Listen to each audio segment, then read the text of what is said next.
Salam sejahtera dalam kasih Tuhan Yesus Kristus. Puji Tuhan, kita berjumpa lagi dalam renungan pagi di hari ini. Mari sama-sama kita memuji Tuhan dengan suatu pujian, Ku percaya janji-Mu.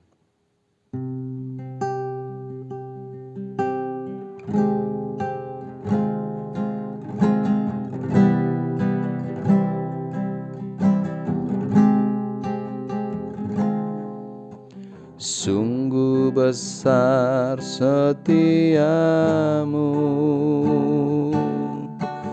Kau nyatakan bagiku.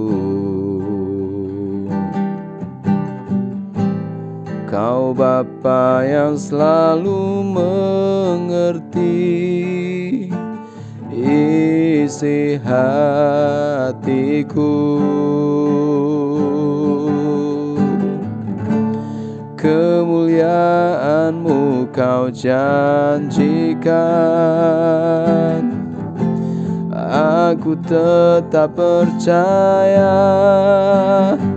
Ku percaya janji-Mu ajaib, terukir dalam kehidupanku. Ku berserah di dalam kekuatanmu, hanya Kau segalanya bagiku. Ku percaya janji-Mu ajaib, terukir dalam kehidupanku. Ku berserah di dalam kekuatanmu. Ku percaya. Ku berserah di dalam kekuatanmu. Ku percaya. Mari sama-sama kita berdoa. Bapa kami dalam kerajaan sorga, di dalam nama Tuhan Yesus, saat ini kami datang kepada Engkau. Kami percaya Tuhan bahwa janji-Mu ajaib, biarlah itu terukir dalam hati kami. Dan kami percaya setiap firman yang Engkau sampaikan, ya dan amin. Ajari kami boleh merenungkannya dan melakukannya, supaya kami berbahagia Tuhan. Kami bersyukur, kami siapkan hati kami untuk mendengar firman-Mu. Di dalam nama Tuhan Yesus Kristus, haleluya, amin. Puji Tuhan Yesus, kita bersyukur Tuhan sudah menolong kita sepanjang waktu kita jalani di minggu-minggu ini. Bila kita serahkan kehidupan kita hanya kepada Tuhan. Mari sama-sama kita mempelajari kebenaran firman Tuhan. Saya akan ambil kebenaran firman Tuhan, saya dasari dengan pembacaan di dalam surat Roma pasal yang ke-9 ayat yang ke-28. Surat Roma pasal 9 ayat 28, demikian firman Tuhan. Sebab apa yang telah difirmankannya akan dilakukan Tuhan di atas bumi sempurna dan segera. Dari ini kita bisa mengetahui bahwa apa yang difirmankan Tuhan pasti terjadi dengan sempurna, dengan segera. Artinya sesuai dengan waktu dan kehendak Tuhan.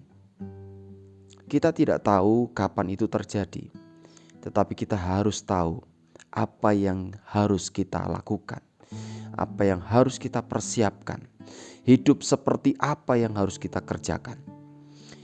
Ada sebuah kisah di dalam 2 Raja-Raja pasal 24 ayat yang ke-8 sampai ayat yang ke-17. Kalau Bapak Ibu membaca di sana, ada sebuah kisah seorang raja yang bernama Raja Yoyakin.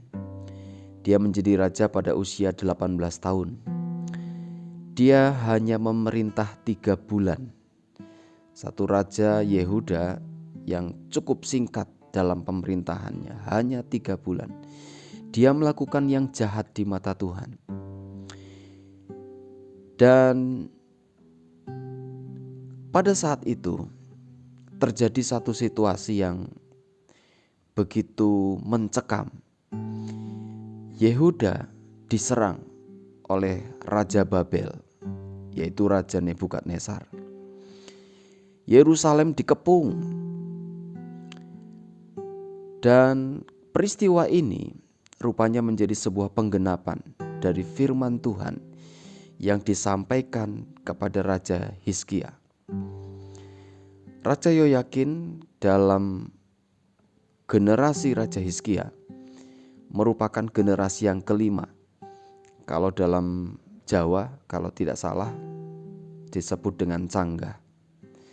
Dan firman Tuhan disampaikan kepada Hizkia di dalam 2 Raja-Raja pasal 20 ayat yang ke-12 sampai 21. Ketika Hizkia sudah sembuh dari sakit, Raja Babel mengutus sida-sidanya untuk memberi Hizkia hadiah pemberian. Hizkia sangat senang sekali dan dia memperlihatkan seluruh istananya, semua perbendaharaannya, semua harta kekayaannya kepada utusan dari Raja Babel itu. Kemudian datanglah firman Tuhan melalui Nabi Yesaya. Karena engkau memperlihatkan seluruh harta kekayaan kepada utusan Babel, engkau melakukan itu, menunjukkan kesombongan diri, maka akan datang suatu waktu, suatu masa, bahwa segala yang ada di istana, segala hartanya akan diangkut ke Babel, dan bahkan keturunannya akan dijadikan sida-sida di negeri Babel.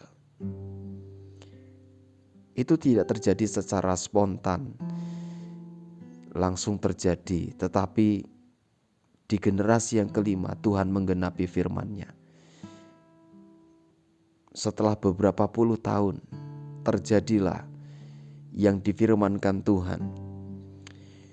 Firman Tuhan tetap terjadi dengan sempurna sesuai dengan waktu dan kehendak-Nya.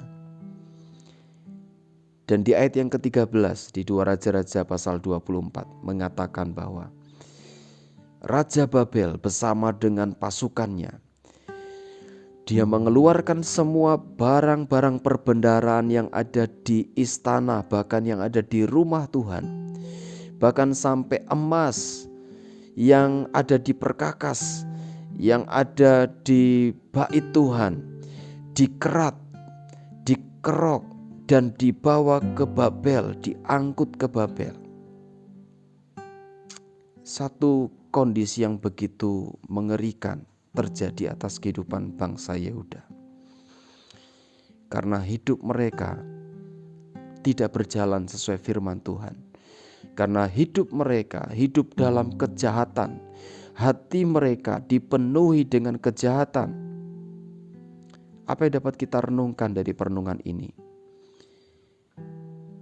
Yang perlu dipertanyakan dalam hidup kita adalah bagaimana firman Tuhan yang kita terima. Apakah kita menerima firman penghukuman atau kita menerima firman kehidupan? Firman penghukuman tentunya disampaikan untuk orang-orang yang hidup di dalam dosa, hidup di dalam kejahatan.